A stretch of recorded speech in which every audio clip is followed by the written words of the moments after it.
There are questions like, how come people don't have free will when they're watching the same videos as I am? Surely they'll be able to manifest just like I can. Or what if two people are trying to manifest the same thing? Who wins? And these topics are usually met with a little bit of resistance to answer from coaches. So today I'm putting myself on the line to give you my opinion and my perspective on why everyone wins in their own reality. But before we get into that, hi everyone, welcome or welcome back. My name is Matthew, and if you are in need of my help in creating your perfect life, check the links down below for my coaching services. With that said, let's get into this probably quite an intricate topic. I believe there are infinite realities and in this infinite possibilities. But before I get into explaining how all of that works with conjunction with LOA, I want to make a disclaimer that infinite realities are partially backed by science. There is some evidence to suggest that it is true. However, nothing concrete yet as far as I am aware. But we are working with forces unknown, whether it's black holes, whether it's LOA, it doesn't matter. There are forces in our universe that we do not fully understand, but we can direct them to work for us. We all believe in LOA, we all have evidence of LOA working for us. What I'm about to explain is partially backed by science, but the rest is filled in with my own personal beliefs, my own personal choices of opinion, and what I choose to exist in order to benefit me. You may not resonate with this explanation, and if you don't, you can either put it in the comment section and we can discuss it, or you can find a video that does resonate and you can take comfort in that. If you do resonate with this, that's great. Hopefully this gives you some clarity on why you shouldn't worry about free will and why sort of the questions like, what if two people are manifesting the same thing, don't really matter, or at least are explained to you.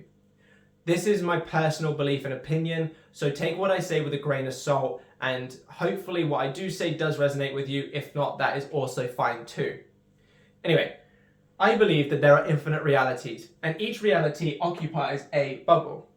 Now, I don't believe that these bubbles are separate. I believe, in fact, these bubbles have links.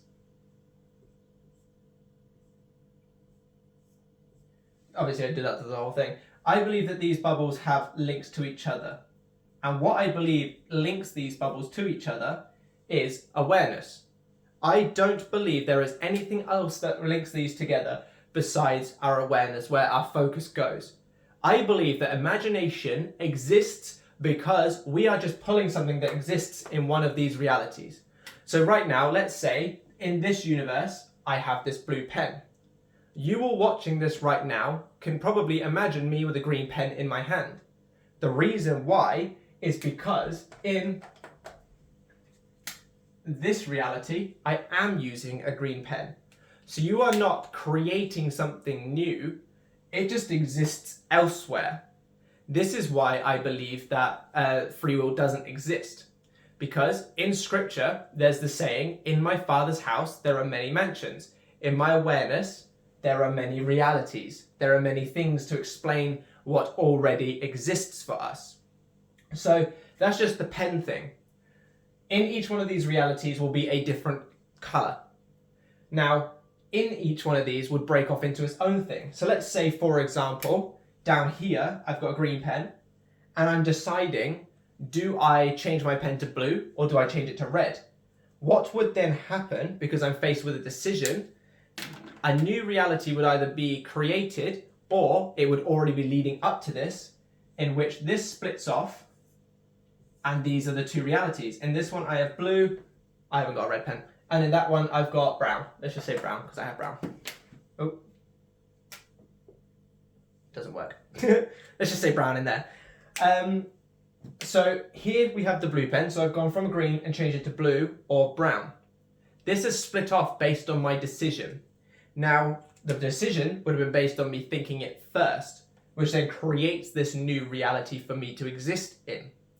Now, if we use this when it comes to manifestation, right now we are in, I didn't need to rub them out, this reality. In this reality, you are FP-less or desireless. Your manifestation either does or does not come in. There are obviously infinite ways in which it can come in, but it either does or doesn't. So let's say, for example, this is the doesn't option, and this is the does option. Down here, there will be infinite ways in which your reality consists of you being with your person.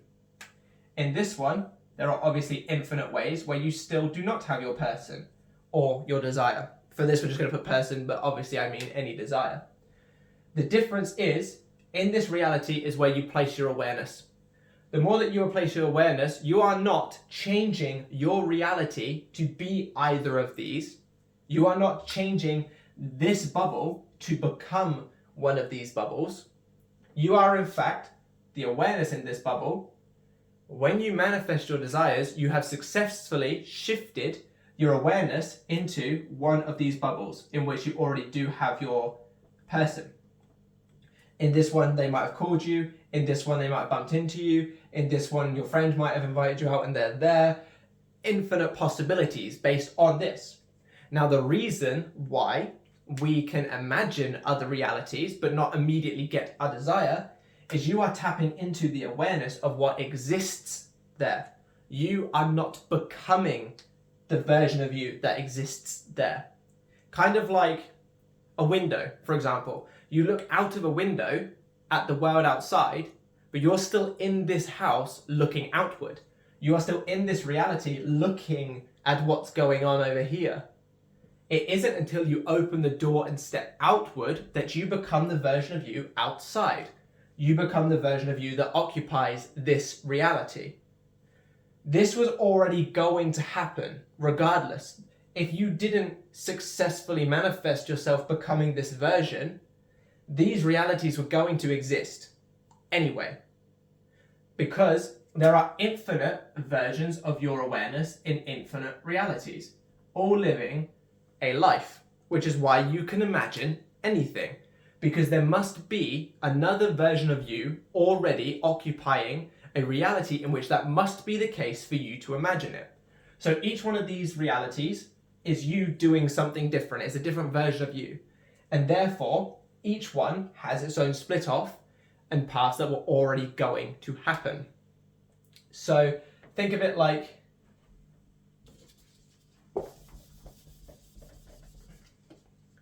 a path. So you're walking down this path.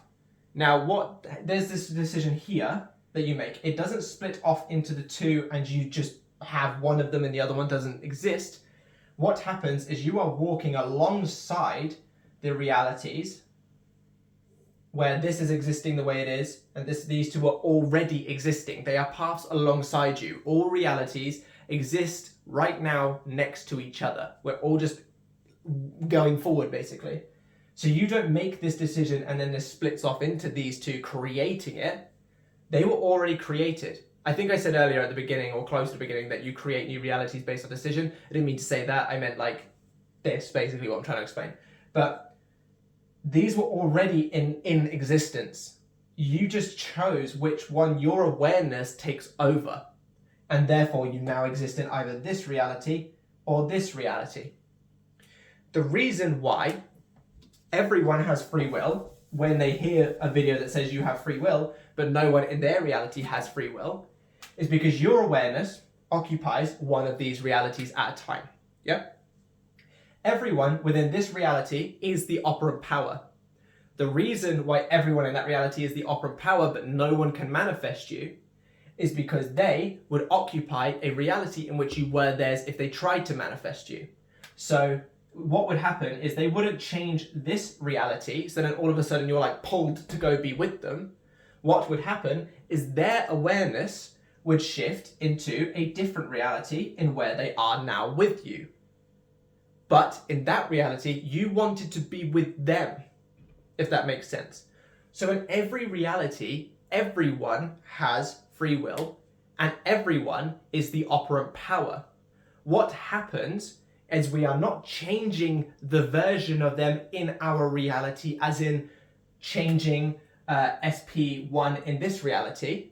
No, this SP1 will still do what SP1 was doing. They still won't want to be with you. They still being hot and cold or whatever. What is in fact happening, we are just shifting into a reality where we are now with SP2 who does want you, who does want to be with you, who is hot and cold. It's the same SP as SP1, like in terms of decisions and stuff made, which is why it seems like it's the same version. Because remember, there are infinite realities and infinite choices and infinite so on and so forth. So the only thing that would change is you shifting your awareness to be with this person. They already wanted to be with you in this bubbled reality. It's this one that they didn't, and this is going to go forward as originally planned. They don't want to be with you, they're going to go off and do their own thing.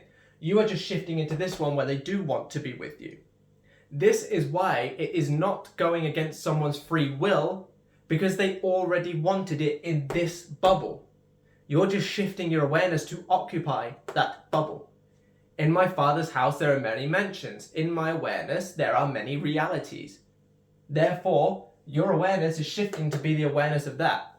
And what is happening is the awareness of you, who is still not in the right place, still not managing to manifest properly, is still stuck there, struggling to manifest.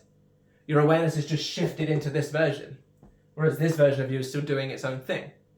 This is why people don't say, I didn't want to be with you, but for some reason we're together in like a manifestation standpoint. Obviously, yes, if you're in a potentially undesirable relationship, you might say stuff like, I really wanted to escape, but I couldn't, stuff like that. But what I mean in terms of from a manifestation perspective, no one said I was a mindless zombie and I couldn't like escape all of a sudden, I have to be with you, because that's not what is happening. We are not forcing this person to be with us. We are shifting to a reality in which they are already making the decision to be with us because they love us in that reality. Or they're offering us the job in that reality if we're going for a career or something like that. So this then explains why free will doesn't matter and why you should never feel guilty for manifesting someone.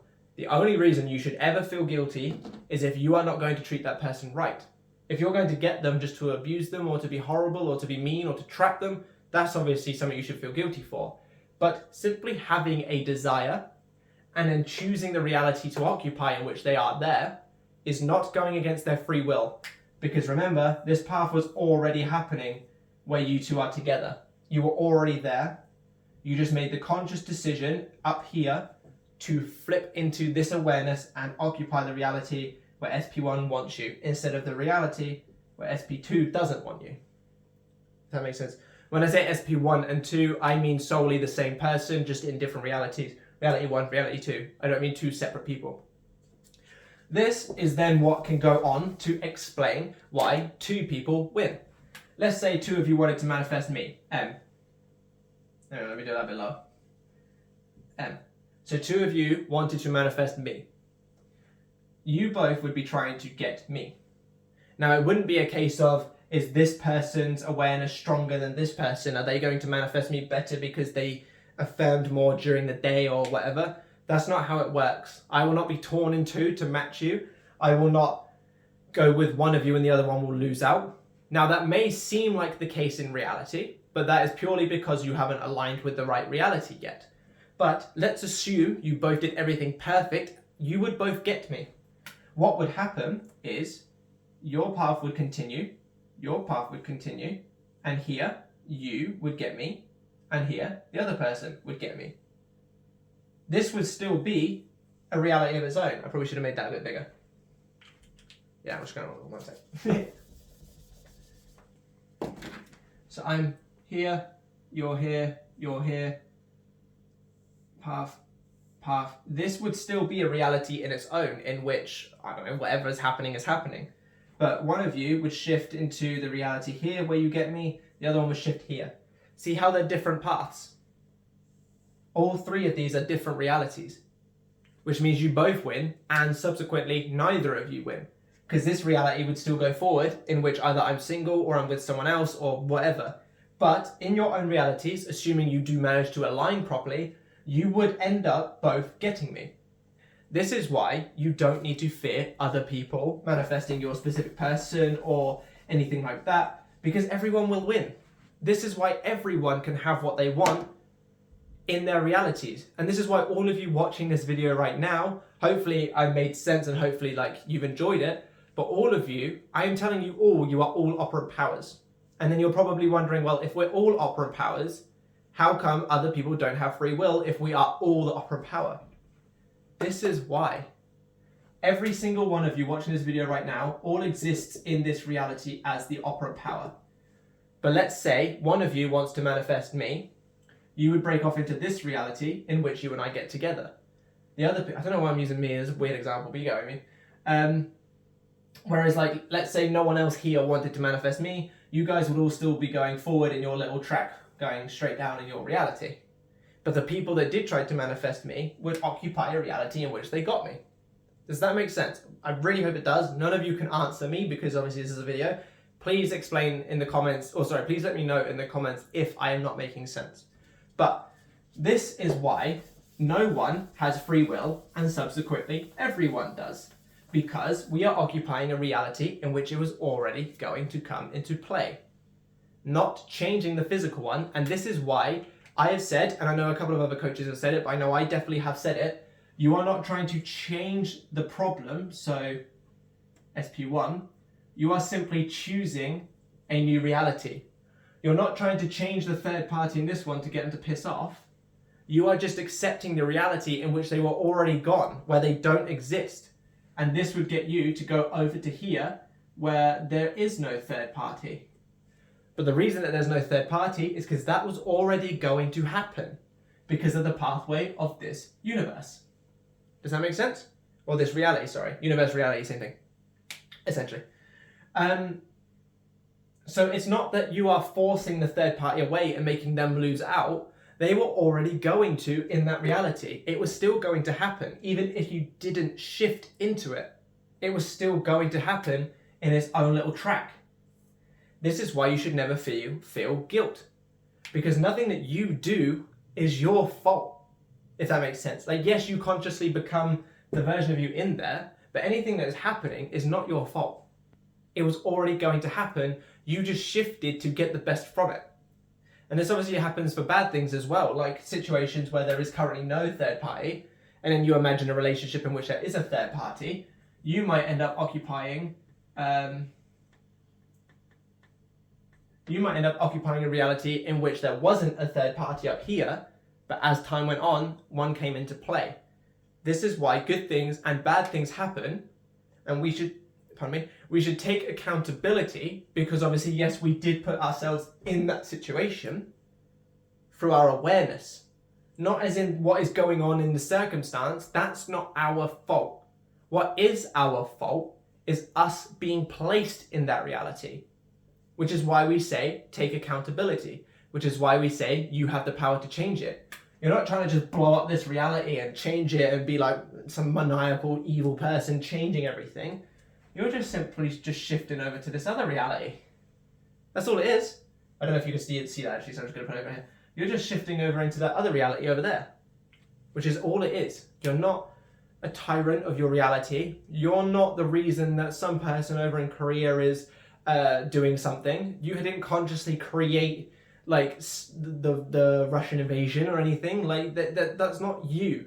You are just occupying a reality in which it was already going to happen. That makes sense. That's a weird example. I'm probably going to get demonetized for mentioning that. But you get what I mean. And this is probably the part where people might fall off a little bit. This is why death is not your fault. This is why you can't be blamed for someone dying. And because the only reason I'm mentioning that is because I've had a couple of people in the past ask me, if I create everything, did I create someone dying? No, you didn't. Unfortunately, it was already going to happen on their little pathway of the realities. It was already going to happen. You just unfortunately shifted into reality in which it did. But, and this is the thing that might confuse a few people, and this is solely my belief, it was going to happen at the same time in every single reality. And to explain this, all of these realities, let's say that I died right now, so I'm 24. Because our awareness is linked, I don't know what creates awareness. I don't know why we can shift. I don't know, I'll be honest. But what my belief is, whatever it is that creates us, flips the switch. Whatever it is that holds our awareness into play, creates our awareness, allows us to have awareness, gets turned off. And every single version of our consciousness ceases to exist. That's why people die. I don't know why. I don't know what causes our awareness to even exist in the first place, and I don't know what causes our awareness to shut off. But this is why I believe we cannot bring people back from the dead either, because they cease to exist. Their awareness is gone. Think of it like deleting a saved file on a game sort of thing. This is why death is not our fault. And this is why we cannot manifest someone back to life. Because obviously they say like, oh, you know, if you can imagine it, you can have it, blah, blah, blah. So if you can imagine them being back, but let's be serious. You can't really imagine someone once they've died. You can remember them, but it's very difficult. Your brain can't really create new faces very well, or borderline at all. And the reason I think that this is the case is because it cannot imagine something that doesn't exist, if that makes sense, because it has to pick a reality.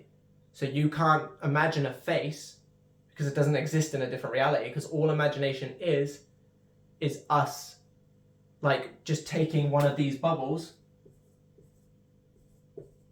and saying, what's going on in this one? Oh, in this one, you know, I'm with this specific person, blah, blah, blah, blah, blah. What's going on in this one? Oh, you know, I've got my dream job. What's going on in this one? That's all imagination is. Imagination is just looking through the window of these realities. Actualization is you officially becoming the awareness that occupies this reality. That's all it is. And this is why we cannot manifest people back from the dead, because they cease to exist. And this is why I believe we cannot imagine new faces. Because if it doesn't exist in one of these realities, the face that we're trying to imagine, it must not exist. Does that make sense? If it doesn't exist in one of these realities, that's why we can't imagine it. If it doesn't exist, we cannot take it, we cannot look through one of these realities to see it. So, I think I've covered everything. I know this is quite a confusing video, and I do recommend you... oh shit, I dropped it anyway. I do recommend you watch this video a couple of times if you do need some more explanations, and hopefully it makes sense. I think I've covered this quite well. This is a topic I have a lot of passion for because, like I said at the beginning, I've always loved space. I've always loved the idea of it. And because of that, it's something that I've had a lot of thought over. And I genuinely believe that I have come up with an explanation behind every kind of thing that you can experience. If you have any other questions, by all means, either A, if there's a lot of questions, I can make a part 2 to this explaining them. And B, if it's just like 1 or 2 questions, I'll put them in the comments below, or I might do like a mini short explaining them. I hope you've enjoyed this video. I really enjoyed making this video because I got to use the whiteboard, which I haven't for a while, and it's such a fun topic. And hopefully the explanation on how free will works and all that lot has helped you guys understand that you're not in the wrong for manifesting anything, and that all you have to do is take accountability for becoming the awareness that has this thing. You do not have to take blame for all the shit that's going on in this planet. You are not to blame for other people being hurt unless you are the cause of them being hurt. You are not to blame for death. You're not to blame for anything. I don't know how creation is made, like as in our awareness and stuff, but I believe that death is literally simply turning the switch off and that's it. And I believe that we can't see faces or make up new faces because they don't exist in another reality for us to look through. Because I believe that imagination is simply us just looking through the window of a different reality. If you've enjoyed this video, leave a like, comment, and subscribe. It really helps the channel out. If you've got any questions, put them below. If there's a lot of questions, I'll make a part 2. I kind of hope there's a lot of questions because I've really enjoyed this, but I think I've covered it quite well. Thank you all for watching, and I'll catch you in the next one. Bye-bye.